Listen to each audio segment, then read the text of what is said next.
आज हम बीए प्रथम वर्ष हिंदी साहित्य के प्रथम प्रश्न पत्र में भक्ति काल पर बात करेंगे।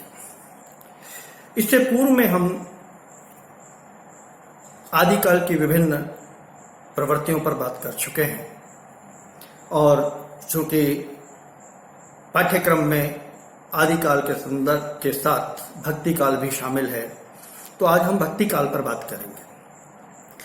हिंदी साहित्य में भक्ति काल को हिंदी साहित्य का स्वर्ण युग कहा जाता है, क्योंकि इस काल में विभिन्न भक्ति धाराएं प्रवाहित हुई। इस काल में एक आंदोलन के रूप में भक्ति को लिया गया। सामाजिक राजनीतिक परिवर्तन के दौर में भक्ति जहां एक तरह से गौण हो गई थी, भक्ति एक तरह से जहां दूसरे पायदान पर आ गई थी, दक्षिण में एक बार फिर भक्ति का बिगुल बजा और वो उत्तर भारत तक आते आते पूरे देश में वो भक्ति फैल गई थी। भक्ति काल में की जो पृष्ठभूमि है उसमें विशेष रूप से जो भक्ति के आंदोलन की प्रवृत्तियां रही, वो प्रवृत्तियां रही कि उस समय की राजनीतिक परिस्थिति क्या थी, उस समय की सामाजिक परिस्थिति क्या थी, किन कारणों से आया, और उस समय की सबसे बड़ी धार्मिक प्रवृत्ति क्या थी, किन धार्मिक प्रवृत्तियों के चलते भक्ति काल की आवश्यकता पड़ी, भक्ति आंदोलन की आवश्यकता पड़ी। इस पर हम विचार करते हैं। तो सबसे पहले हम लेते हैं भक्ति काल में राजनीतिक परिस्थितियां क्या थी। देखिए, उस समय में लगभग 1398 के आसपास तैमूर का आक्रमण भारत पर हुआ था और तैमूर ने बहुत अत्याचारी ढंग से भारत को रौंदा था। साथ ही उसके न केवल आर्थिक दृष्टि से भारत की संपत्ति को लूटा था, भारतीय संप्रदाय को, भारतीय जो धार्मिक भावनाएं थी उनको भी बहुत आहत किया था। एक लंबा दौर वो तैमूर का चला था। उसके बाद 1526 में बाबर ने पानीपत के युद्ध में तैमूर के वंशज को, इब्राहिम लोदी को पराजित किया और फिर एक और अत्याचारी ने हिंदुस्तान पर आकर हिंदुस्तान के धन समेत उसके धर्म को आघात पहुंचाया।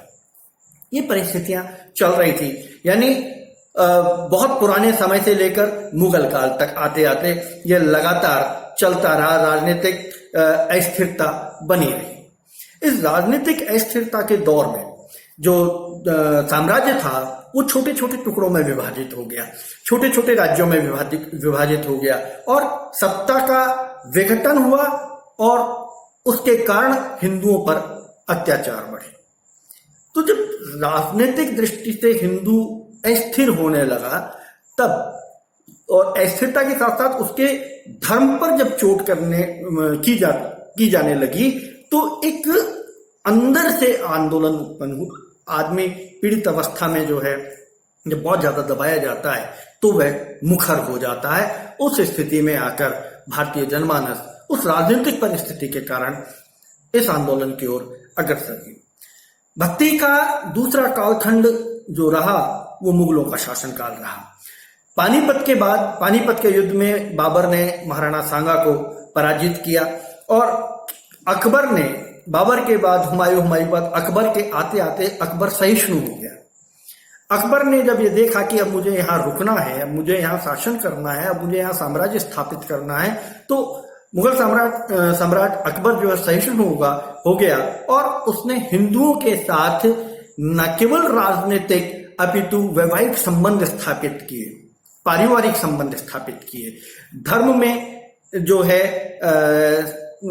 एक ढीलापन आया, एक लचीलापन आया, परंतु फिर भी कहीं ना कहीं, क्योंकि शासक का, जो शासक होता है उसका प्रभाव तो समाज पर पड़ता ही है, उसका अपना जो दबाव है वो रहता है। उसी के कारण हिंदू धर्म जो था वो अभी खुलकर सांस नहीं ले पा रहा था।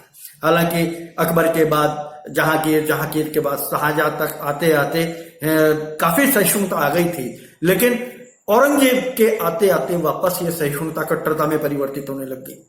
वापस धार्मिक कट्टरता बढ़ गई और इस धार्मिक कट्टरता के बढ़ने से एक बार पुनः हिंदू धर्म जो है वो संकट की स्थिति में आके खड़ा हो गया। तो उस समय जब ये स्थिति उत्पन्न हुई तो फिर भारतीय समाज जो है, हिंदू समाज जो है, वो अपने धर्म की रक्षा के लिए, अपने संप्रदाय की रक्षा के लिए एक बार फिर से खड़ा हुआ। जो आंदोलन चला था, दक्षिण से प्रारंभ हुआ था, वो आगे लगातार बढ़ ही रहा था। राजनीतिक परिस्थितियों के साथ साथ सामाजिक परिस्थितियां भी उतनी ही विकट थी, क्योंकि समाज जो है वो जाति, धर्म इनमें विखंडित होता चला गया था। हिंदू धर्म पर राजनीतिक सत्ता और धर्म सत्ता के माध्यम से अत्याचार बढ़ते जा रहे थे। तैमूर के आक्रमण से प्रारंभ भारतीय जनमानस जो बार बार लूटा जा रहा था जनता को, वह बाबर के बाद तक वो क्रम जारी रहा और उसकी वजह से जातीय संकीर्णता बढ़ती चली गई।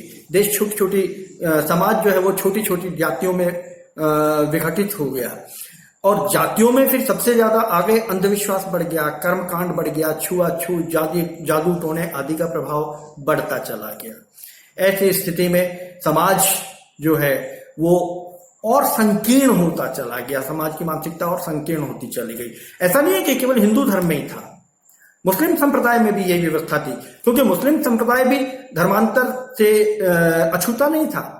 वहां भी दो मुस्लिम संप्रदाय थे, एक मूल और एक विदेशी। शिया और सुन्नी का झगड़ा प्रारंभ से वहां से लगातार चलता आ रहा था। उसमें भी अनेक मत जो हैं समाज में इकट्ठे हो गए थे। तो सैयद है, शेख है, पठान, तुर्क आदि विभिन्न संप्रदाय मुस्लिमों में थे, जो सब अपने आप को एक दूसरे से श्रेष्ठ मानते थे। तो झगड़ा धर्म का दोनों ही साइड में था। दोनों ही तरफ के जो संप्रदाय थे वो अपनी अपनी धार्मिक मान्यताओं को स्थापित करने में जुटे हुए थे। बहुविवाह प्रथाएं बढ़ गई थी और बहुविवाह प्रथा बढ़ने से हरम स्थापित होने लग गए थे और हरमों में जो स्त्रियों की दशा थी वो पशुओं से भी बदतर दशा थी उस समय में। वो भी एक धार्मिक कट्टरता का ही प्रमाण है।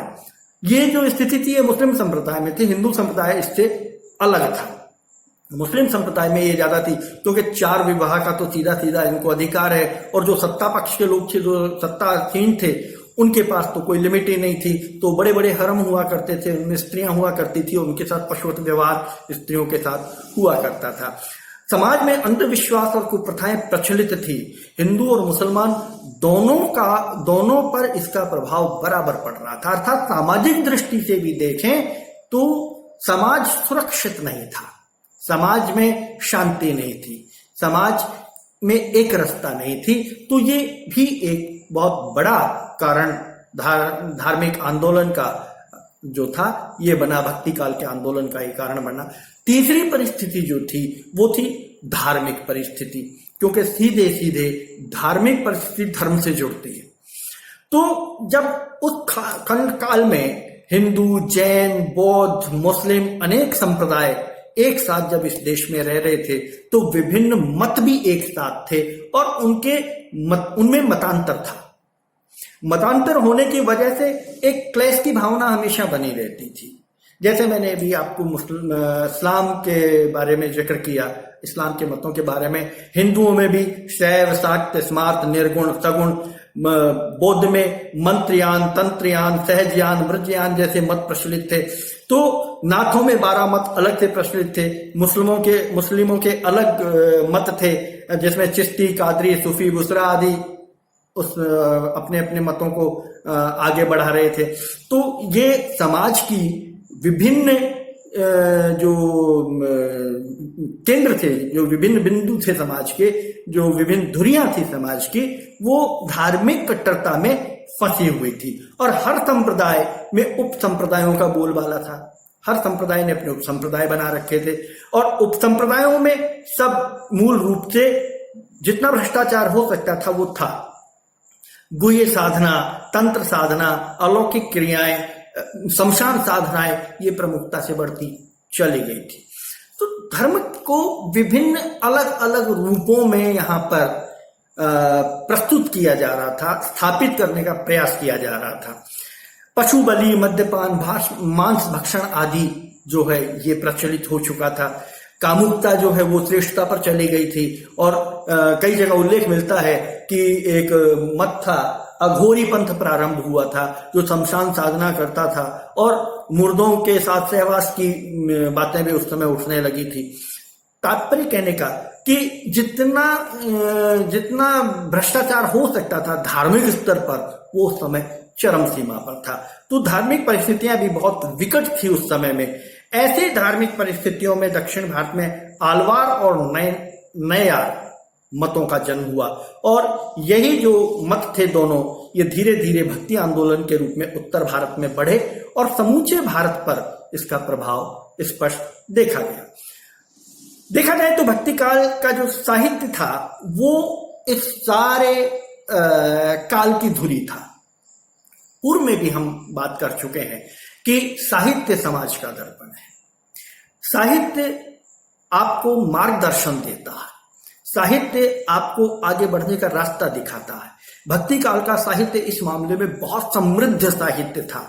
हमारे कवियों ने, हमारे धार्मिक नेताओं ने जो निरपेक्ष अपने अपने मत का, किसी के दूसरे के मत में हस्तक्षेप नहीं करते हुए अपने अपने मत को स्थापित करने का जो प्रयास किया, सफल प्रयास किया, वो बहुत खूबसूरत है। इसीलिए इस काल को स्वर्ण युग कहा जाता है हिंदी साहित्य का, कि इस युग में जो साहित्य रचा गया वो श्रेष्ठ कोटि का साहित्य रचा गया। बड़े बड़े कवियों ने इस कालखंड में जन्म लिया। तो ये जब धारा दक्षिण से उत्तर भारत में प्रवाहित हुई, उत्तर भारत में आई, तो उस धारा को दो भागों में विभक्त किया गया। भक्ति काल के जो प्रमुख हस्ताक्षर थे, प्रमुख जो साहित्यकार थे, प्रमुख जो कवि थे, उन्होंने इसको दो धाराओं में बांटा और इस पूरे कालखंड का नाम भक्ति काल निर्धारित किया। वे दो धाराएं जो थी वो थी निर्गुण संप्रदाय और निर्गुण संत काव्य धारा और सगुण संत काव्य धारा। दो भागों में हिंदू धर्म या हिंदू भक्ति धारा को प्रवाहित किया गया। अब आता है निर्गुण संत कवि। तो निर्गुण संत कवि जो थे वो ईश्वर के निराकार रूप की आराधना करते थे, निराकार रूप का ही प्रचार प्रसार करते थे और उनका ये विश्वास था कि ब्रह्म जो है वो निराकार है, हर जगह विद्यमान है, सब जगह उसको महसूस किया जा सकता है, इस पूरी सृष्टि के कण कण पर उसका अधिकार है। क्यारी में हम विभिन्न तरह के बीज बोते हैं, अंकुर दो पत्तों के साथ फूटते हैं, तब उसमें अंतर नहीं कर सकते।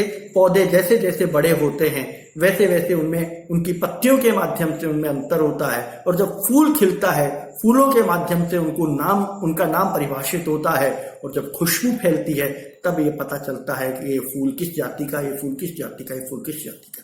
लेकिन उस क्यारी में जल भी एक ही सींचा गया, उस क्यारी को धूप और हवा भी एक ही मिली, पुष्पित पल्लवित भी एक ही साथ हुए। ये सब कार्य करने वाली जो अलौकिक शक्ति है जो दिखाई नहीं देती है वो ब्रह्म है, वह ईश्वर है। इस बात को निर्गुण संतों ने स्पष्ट रूप से स्वीकार किया कि जो सत्ता दिखाई नहीं दे रही है लेकिन सत्ता है। निश्चित समय पर रात होना, निश्चित समय पर दिन होना, निश्चित समय पर ऋतुओं का परिवर्तित होना, ये कोई ना कोई तो कर रहा है, किसी के हाथ में तो ये स्विच बोर्ड है। तो संत कवियों ने, निर्गुण संत कवियों ने उस निराकार ब्रह्म को स्वीकार किया। अब निर्गुण संत परंपराओं में भी दो धाराएं प्रवाहित हुई, एक संत काव्य धारा और दूसरी सूफी काव्य धारा, या जिसको दूसरे रूप में प्रेम मार्गी काव्य धारा भी कहा गया। ये दो धाराएं आगे विभक्त होती हैं। उधर आते हैं सगुण भक्ति काव्य धारा में, तो सगुण भक्ति काव्य धारा भी दो धाराओं में प्रवाहित हो गई, एक थी राम भक्ति काव्य धारा और एक थी कृष्ण भक्ति काव्य धारा। इन दोनों धाराओं में समान रूप से साहित्य लिखा गया, श्रेष्ठ साहित्य लिखा गया और दोनों धाराओं ने समाज में भक्ति आंदोलन को बहुत अधिक आगे बढ़ाया। न केवल आगे बढ़ाया बल्कि स्थापना भी की, जनमानस में विचारों की स्थापना की, व्यक्ति को किसी एक जगह जाकर केंद्रित होने के लिए प्रेरित किया। और आज हम देखते हैं समाज में जो स्थिति है वो आज जो हम देख रहे हैं वो एक दिन की बनी हुई नहीं है, वो भक्ति काल से चली आ रही है। आज हम जहां देख रहे हैं मंदिरों में, मठों में, अलग अलग धाराओं में लोगों की जो भक्ति पुष्प जो लोग अर्पित करते हैं वैचारिक दृष्टि से या भौतिक दृष्टि से, वो उस समय के जो प्रयास रहे निरंतर, उसी का प्रभाव आज हमको देखने को मिलता है। तो भक्ति काल की ये जो धाराएं रही, ये तत्वों को लेकर समान रूप से ईश्वर में के अस्तित्व में विश्वास करती थी, चाहे वो निर्गुण धारा हो, संत परंपरा हो या सगुण धारा हो। वो ईश्वर के अस्तित्व को नहीं नकार रही, ये ईश्वर तो है। अब जाकी रही भावना जैसी, प्रभु मूरत देखे तिन तैसी, जिसकी जैसी भावना हो वो उस रूप में ईश्वर की आराधना कर ले। इस सिद्धांत को लेकर भक्ति काल के जो संत कवि रहे, संत रहे, कवि रहे, साहित्यकार रहे, उन्होंने अपने साहित्य की रचना की, किसी न किसी पर कुछ थोपा नहीं। राम भक्ति काव्य धारा के कवियों ने कृष्ण भक्ति काव्य धाराओं पर अपने विचार नहीं थोपे, और सगुण वालों ने निर्गुण पर, निर्गुण वालों ने सगुण पर अपने विचार नहीं थोपे। यहां पर स्वतंत्रता रही कि अपने अपने मत से आप लोग अपनी भक्ति को आगे बढ़ाएं। जिस प्रकार विभिन्न मार्गों से बहकर आती हुई नदियां अंत में सागर में समा जाती हैं, बिल्कुल वैसे ही भक्ति की ये विभिन्न धाराएं अंत में आकर भक्ति रूपी सागर में समा गई, और परिणाम स्वरूप भक्ति की स्थापना हो गई, धर्म की स्थापना हो गई, धर्म की रक्षा हो गई, और हिंदू धर्म जो है वो अपने आज के मूल रूप में स्थापित हो गया। शताब्दियों का प्रयास संत कवियों का रहा, सनातन धर्म की रक्षा का, सनातन धर्म को बचाने का एक दिन का प्रयास नहीं था, और साहित्यकारों का उसमें विशेष योगदान रहा। सभी धाराओं के भक्ति कवि ये मानते हैं कि ईश्वर को प्राप्त करने का सबसे सीधा और सरल उपाय है साधना भक्ति और परमात्मा के प्रति समर्पण का भाव।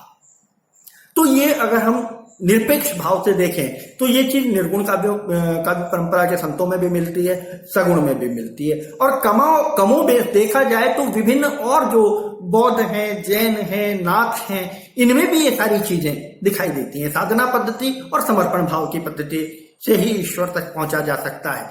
तो ये एक कॉमन चीज रही धर्म की स्थापना के लिए। आत्मा और परमात्मा को एक माना है भक्त कवियों ने, चाहे वो किसी भी परंपरा के रहे हों, और संसार के संदर्भ में उन्होंने कहा है कि ये नश्वर है। इस नश्वरता को, संसार की नश्वरता को सगुण भक्त भी मानते हैं, इसको निर्गुण भक्त भी मानते हैं। तो कई बिंदुओं पर तो जो भक्ति आंदोलन रहा उसमें जो हिंदू धर्म की विभिन्न धारा रही उसमें एक मतता रही है, और ये एक मतता ही बहुत बड़ा कारण है कि ये आंदोलन सफलता की सीढ़ियां चढ़ पाया और अपने परिणाम तक पहुंचा। अच्छे कार्य, अच्छे विचार और एकाग्रता, ये ईश्वर को प्राप्त करने के प्रमुख उपाय संतों ने बताए कि हम जैसा हम अन्न खाएंगे वैसा हमारा मन रहेगा। पहला बिंदु तो हम सच्चा ईमानदारी से कमाया हुआ अन्न खाएं तो मन भी वैसा ही रहेगा। मन में निर्मल विचार हो, मन में अच्छे विचार हो, मन में क्षमा के भाव हो, मन में विस्तार हो, संकीर्णता नहीं हो, छोटापन नहीं हो। क्योंकि मैंने पूर्व के वीडियो में भी कहा कि हिंदुस्तान की इस धरती से ही विश्व बंधुत्व का शब्द प्रस्फुटित हुआ था और पूरे संसार में फैल गया था। जहां हम इस विचारधारा को लेकर चलते हैं कि हम विभिन्न मतांतरों के साथ रहते हुए विश्व बंधुत्व की बात करते हैं, तो फिर अपने मत में तो ये सबसे पहले होना चाहिए। इसको लेकर ही भक्ति आंदोलन आगे बढ़ा, धर्म की स्थापना हुई और आगे जाकर फिर ये विभिन्न अन्य परंपराओं में विभक्त हो गया। अगले वीडियो में हम संत काव्य धारा और राम भक्ति काव्य धारा, कृष्ण भक्ति काव्य धारा पर विचार करेंगे। आज के लिए इतना ही। नमस्कार।